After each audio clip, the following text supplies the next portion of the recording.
మనం ఈ వీడియోలోకి వెళ్ళే ముందు ఒకసారి ఈ వీడియోని మీరు చూడండి. ఒక్క కూడా రాలేదు. అక్కడ జనం ఉన్నా కూడా ఫోటోలు తీసుకున్నారు కానీ ఎవరికి హెల్ప్ చేయట్లేదు. ఫోన్ ఇమ్మన్నా కూడా ఫోన్ ఉంటాను. ఒక్కడిని ఆట ఎక్కించుకుని హాస్పిటల్ తీసుకెళ్ళాను. 14 రోజులు పెట్టి బయటికి పంపించేస్తున్నాడని, తిడుతున్నాడని, కొడుతున్నాడని, లప్పగా కూడా కొట్టాడని మేడం.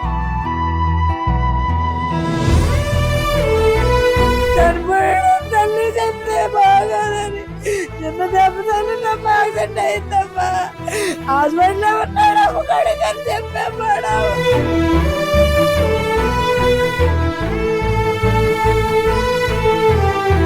నాకు 2 కొడుకులు ఉంటే సార్ నా భర్తలేమో అన్నాడు అనుకోండి. 100 రూపాయలు ఫీజు తక్కువని గేటు బయట నిలబెట్టే విద్యా సంస్థలు ఆ కొడుక్కి 5 లక్షలు విలువ కట్టి మీరు వెళ్ళండి అంటే అది ఎక్కడ న్యాయం?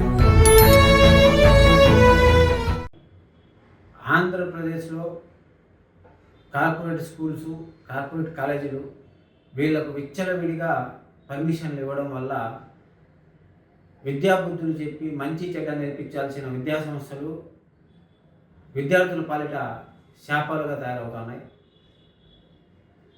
రీసెంట్గా మనం చూసుకుంటే కాకినాడలో శ్రీ చైతన్య కాలేజీలో ఒక విద్యార్థి అబ్బాయి 100 రూపాయల ఫీజు తక్కువ కట్టాడని ఆ అబ్బాయిని దసరా నుంచి మొన్నటి వరకు కూడా బయట నిల్చోబెట్టడం జరిగింది. ఆ అబ్బాయి తిరిగి ఇంటికి వెళ్తుండగా అదే స్కూల్ యొక్క వ్యాను అతను గుద్దడం, ఆ అబ్బాయి చనిపోవడం జరిగింది. 100 రూపాయల ఫీజు తక్కువ కట్టడం వల్ల ఆ అబ్బాయిని బయట నిల్చోబెట్టిన విద్యా సంస్థలకు ఎలాంటి చర్యలు తీసుకుంటారో నాకైతే తెలియడం లేదు. ఇలాంటి స్కూల్స్, ఇలాంటి కాలేజీలు ఆంధ్రప్రదేశ్లో చాలా ఉన్నాయి. మధ్యతరగతి కుటుంబాలు తన పిల్లలకి మంచి చదువు నేర్పించాలని చెప్పేసి ఎవరికైనా ఉంటుంది. ఎవరైనా కూడా మా అబ్బాయి, మా పిల్లలు బాగా చదవాలి, మంచి స్కూల్లో చదవాలి, పెద్ద పెద్ద చదువులు చదివించాలి అని ప్రతి ఒక్కరికి ఉంటుంది. అలాంటప్పుడు వాళ్ళు కష్టం చేసో, అప్పు చేసో, బాధపడి వాళ్ళ ఫీజులు కడతారు.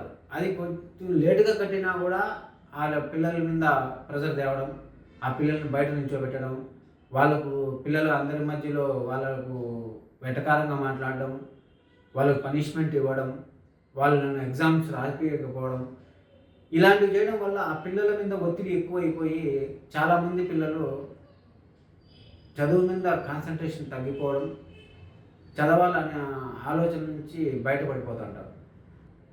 ఈ ఏవైతే కార్పొరేట్ స్కూల్స్, కార్పొరేట్ కాలేజీలు ఉన్నాయో ఈ కాలేజీలు, ఈ స్కూల్స్కి కావాల్సిన అనుమతులు ఇచ్చే ముందు ఆ స్కూళ్ళకు అన్ని విధాల పిల్లలకు సదుపాయాలు ఉన్నాయా లేవా అని కూడా మనం చూసుకోవాలి. అవి ఏ ఒక్క స్కూళ్ళకు కూడా నాకు తెలిసి ఉండవు. కరెక్ట్ కాంపౌండ్ వాల్ ఉండదు, ఆ స్కూల్కి ప్లే గ్రౌండ్ ఉండదు, ఆ స్కూల్లో వాష్రూమ్స్ కానీ ఏవి కూడా సరిగ్గా ఉండవు. అయినా కూడా ప్రభుత్వాలు వాళ్ళకి ఎలా ఆదేశాలు జారీ చేస్తాయో. గవర్నమెంట్ స్కూల్స్ మన దగ్గర చాలా తక్కువ ఉన్నాయి. గవర్నమెంట్ స్కూల్స్లో స్టాండర్డ్స్ పెరిగాయి, బాగుంది. కానీ గవర్నమెంట్ స్కూల్స్ అనేటివి చాలా తక్కువ ఉన్నాయి, చదువుకునే పిల్లలు ఎక్కువ ఉన్నారు. సో ఇవి దృష్టిలో పెట్టుకొని ఈ విద్యా సంస్థలు చెలరేగిపోతున్నాయి. మెయిన్గా ఈ కార్పొరేట్ స్కూల్స్ ఏవైతే ఉన్నాయో, విద్యా సంస్థలు కానీ, కాలేజెస్ కానీ, వీళ్ళు ఏమంటే వీళ్ళకి వేరే దిక్కు లేదు, మేమే ఇంకా అనే విధంగా వీళ్ళు ప్రవర్తిస్తూ ఉన్నారు. ప్రతి ఒక్క స్కూల్లో మీ దగ్గర ఆ పిల్లల యొక్క తల్లిదండ్రుల నెంబర్లు మీ దగ్గర ఉంటాయి. మీరు ఎందుకు వాళ్ళకి ఫోన్ చేయరు? ఫీజు కట్టకపోతే మీరు చేయాల్సింది పిల్లల తల్లిదండ్రులకి, ఆ అబ్బాయి సరిగ్గా చదవకపోతే చేయాల్సింది పిల్లల తల్లిదండ్రులకి. ఫీజు కట్టలేదని చెప్పేసి మీరు ఆ పిల్లల్ని 10 మంది ఆ ఉన్న స్టూడెంట్ అందరి మధ్య నిల్చోబెడితే, ఆ అబ్బాయిని హేళనగా మాట్లాడితే, వెటకారంగా మాట్లాడితే, ఆ అబ్బాయిని బయట నిల్చోబెడితే ఆ పిల్లాడి పరిస్థితి మానసికంగా ఎంత ఒత్తిడికి గురవుతుందండి? ఆ అబ్బాయి చదవాలనిపిస్తుందా? ఎగ్జామ్స్ రానివ్వరు. ఎగ్జామ్స్ రాస్తుంటే పేపర్ లాగేసుకోవడం కొన్ని స్కూళ్ళలో మనం విన్నాం. ఎగ్జామ్స్ రానివ్వకుండా ఎగ్జామ్స్ టైంలో బయట నిల్చోబెడతారు. ఫీజు కట్టలేదని చెప్పి ఇంటికి పంపించేస్తారు. మీ దగ్గర ప్రతి ఒక్కరి తల్లిదండ్రుల నెంబర్ ఉంటుంది కదా, ఆ నెంబర్లో ఫోన్ చేయొచ్చు కదా.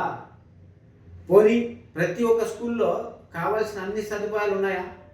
ఆంధ్రప్రదేశ్లో 80% స్కూల్స్కి 80% స్కూల్స్కి ఏ విధమైన సదుపాయాలు సరిగా ఉండవు. కాంపౌండ్ వాల్ ఉండదు, ప్లే గ్రౌండ్ ఉండదు, ఏమీ ఉండవు, వాష్రూమ్స్ కరెక్ట్గా ఉండవు. ఏమీ లేకపోయినా మీకు పర్మిషన్స్ వచ్చేస్తాయి. గౌరవ మంత్రివర్యులు నారా లోకేష్ గారు ఈ మధ్యకాలంలో విద్యా సంస్థల గురించి, విద్యా ప్రమాణాల గురించి, విద్యార్థుల భవిష్యత్తు గురించి చాలా బాగా ఆలోచిస్తున్నారు. ఆలోచించే విధంగా మీరు ముందుకు వెళ్తున్నారు.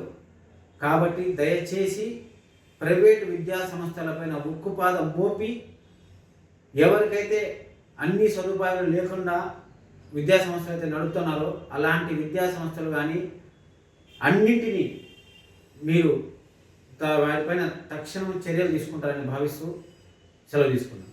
జై హింద్.